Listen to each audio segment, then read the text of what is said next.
So, hello guys, I'm CJ Eltonaga again as your accountant and I will be teaching yung how to file natin ng 2551Q ng ating using VRR forms offline.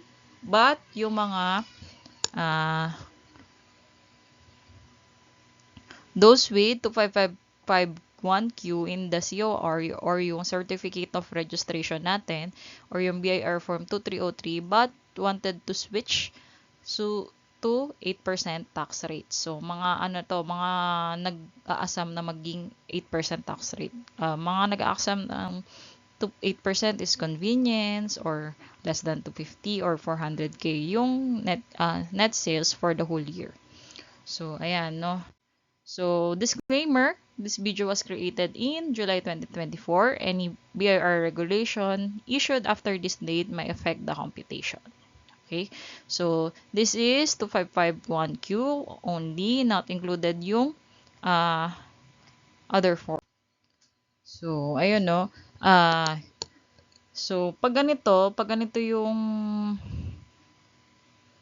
tax certificate mo or yung mga BIR forms na nakalagay. So, dapat wala din tong registration fee. So, medyo late na kasi to. So, etong registration fee, mawawala siya. Pero kung ganito, yung mga individual tax lang, matic yan.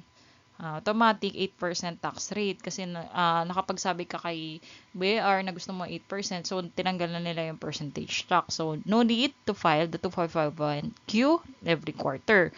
Kasi nga, wala dito. Wala yung 2551Q. So, hindi ka ma-open case dyan kung sakali. So, ayan. Tax types natin is, ayan.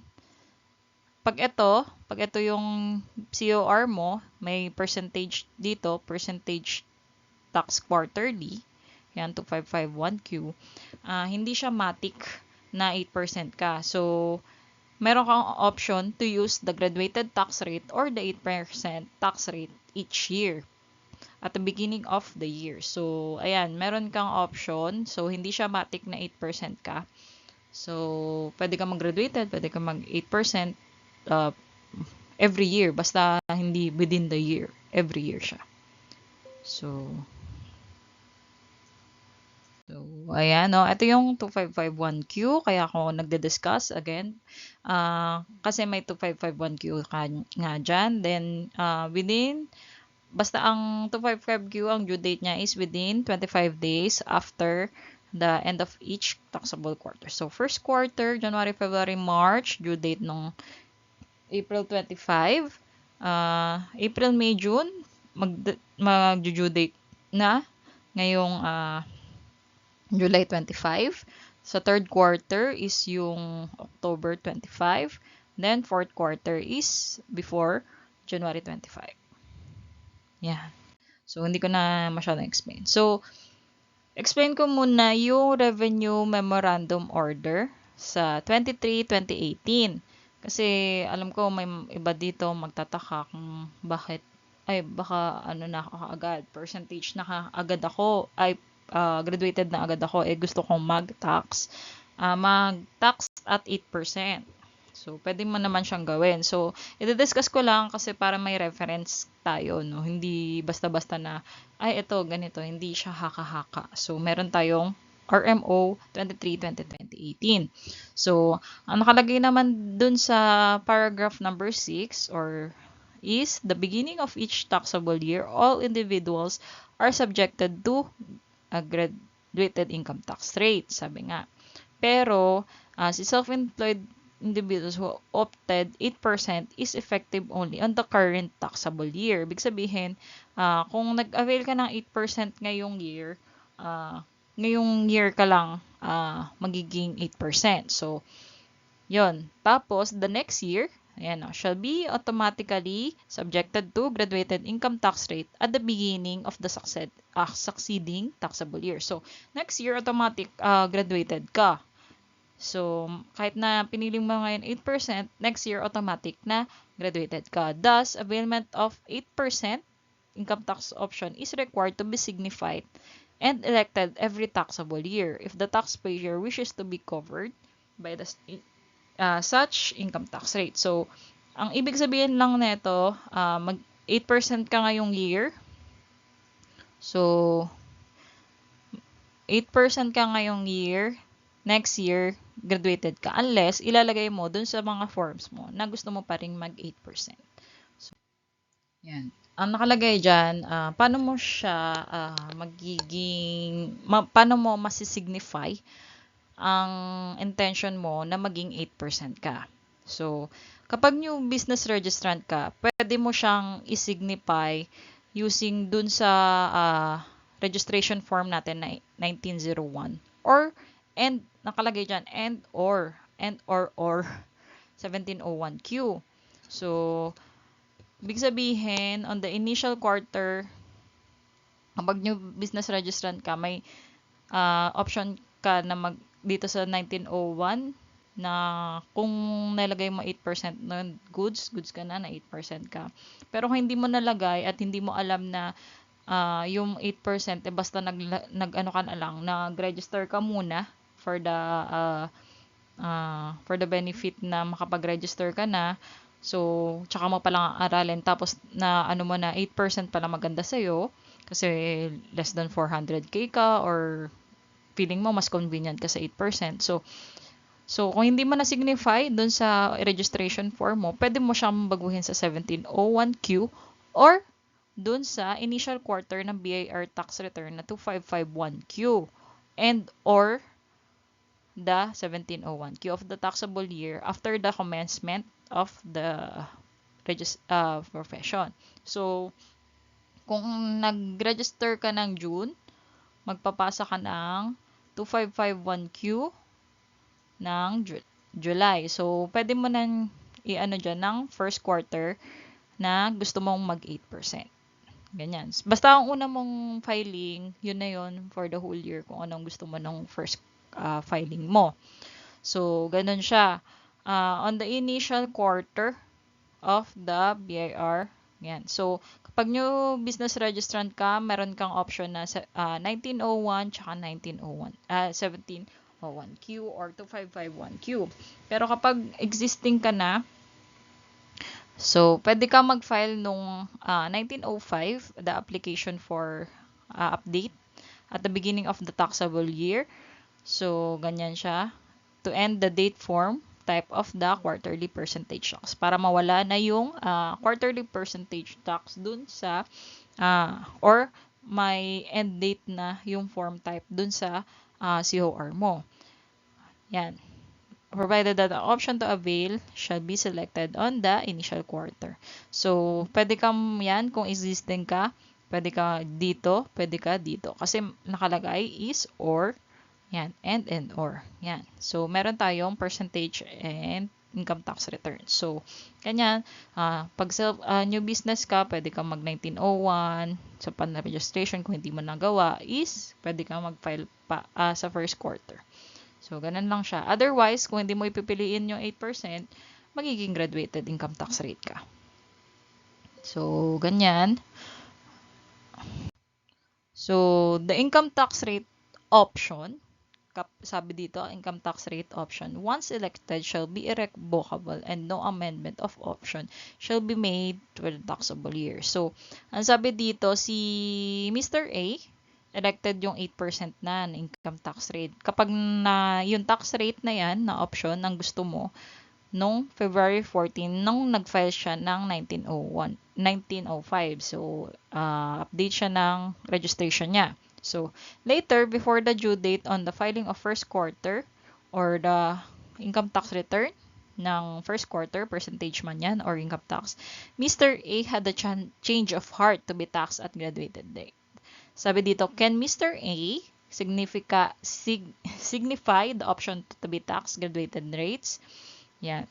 So, pag pinili mo na yung 8% dun sa 1905 mo, or pinili mo na siya dun sa 1905 or sa 1901 mo, the answer is no. The election made on nung ginawa yung 1905, yan, is irrevocable and no amendment of option shall be made by the taxpayer. So, for 2019, 8% siya. The whole year, 8% ang tax rate niya.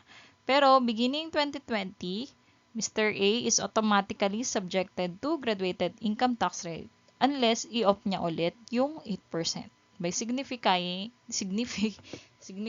his intention. So, kung gusto niya pa rin 8%, go sa 2020, ganyan. Pero sa 2019, bawal na siya maging graduated kasi nag-file na siya noong 1905 na maging 8% siya. So, self-employed self-employed individuals who is qualified and avail the 8% tax option is required to file. Ayan, required tayo to file ng quarterly income tax return unless exempted by any revenue issuance. So, required to file tayo ng income tax return, annual income tax return. So, meron yun, 1701, yung kanila, 1701A, ganyan. Pero, yung financial statement is not required to be attached. So, hindi siya requirement to be attached. So, not required to file. Yan, ito yung sinasabi ko na hindi ka naman required na mag-file ng quarterly percentage tax return o yung 2551Q natin. So, ang problema ang sabi naman dyan is not required. So, not required. So, pwede may option ka sigurong mag-file pa din ng 0 lang sa 2551Q pero not required ka naman. So, required pero i-require tayo no is signify the intention of the 8% tax rate every year. Every taxable year. So, required tayo to maintain books and issue receipts and invoices. So, ganun. Ang required natin is maintain lang ng books and issue receipts and invoices. So, manilinaw tayo dyan, no?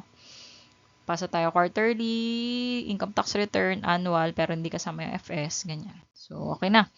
So, 2551Q, registered, sample na tayo. So, 2551Q registered between January 1, ibig sabihin, first quarter, nakapag-register ka na. Ito yung sample natin sa nag-register ng first quarter. So, ayan no. Hindi ko na discuss yung kung paano install yung mga 2551Q kasi alam nyo na to kasi nag-register na kayo ng first quarter. So, therefore, nakapagpasa na kayo ng first quarter. Dapat. Okay? So, ayan. So, yan makikita natin. Kung ganito yung COR nyo, may percentage tax dyan. Itong 2551Q. Ibig sabihin, kailangan natin magpasa. Pero hindi required. Kasi nga, yun yung sabi kanina. So, ang sabi kasi dito, dun sa may BIR form, yung number 13, to be filled out only on the initial quarter of the taxable year. So, kung 8% yung napili mo dyan at the initial year, so, dapat hindi na yan finifill upan. Pero, ayun nga, not required naman.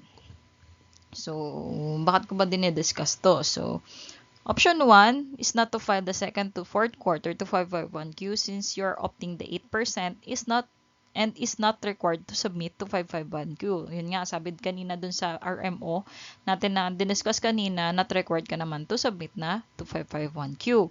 So, option 2, pwede ka pa din naman mag-file every quarter sa EBR form offline. Just always choose 8% on the item 13 to file at 0. Para maging 0 lang yung 2551Q. Ito yung mga lang ng mga accountant na just to be sure na no open cases since 2551Q is in the COR. Para lang makasure tayo na since meron tayong ganito sa ating COR natin, ipa-file natin siya every quarter kahit na not required naman tayo, kahit 8% tayo. No? So, ayun lang. Yun, nasa sa inyo kung ang gusto nyong piliin, option 1 or option 2. So, maraming accountant like me na just to be sure lang na no open cases, ang ginagawa is nagpapasa pa rin ng 2551Q pero 0 yung ginagamit. Ang ang nilalagay namin. So, ayan. Yan siya. So, ganito lang siya. 2551Q, ganyan, second, tapos 8%. Ganyan. So, ganyan. Alam nyo na naman to. So, magiging mabablock-out na siya. Hindi nyo siya malalagyan. Magiging 0 na talaga siya. So, iaano mo lang siya, yung validate. Then, click submit final copy kung ready ka na i-submit. Send. Yun. Final copy na yun. Then, print mo na lang kung gusto mong i-print. So, yan. Ito naman is another ano natin, 2551Q pero kay yung nag-registered ng second quarter. So, nag-register siya ng second quarter.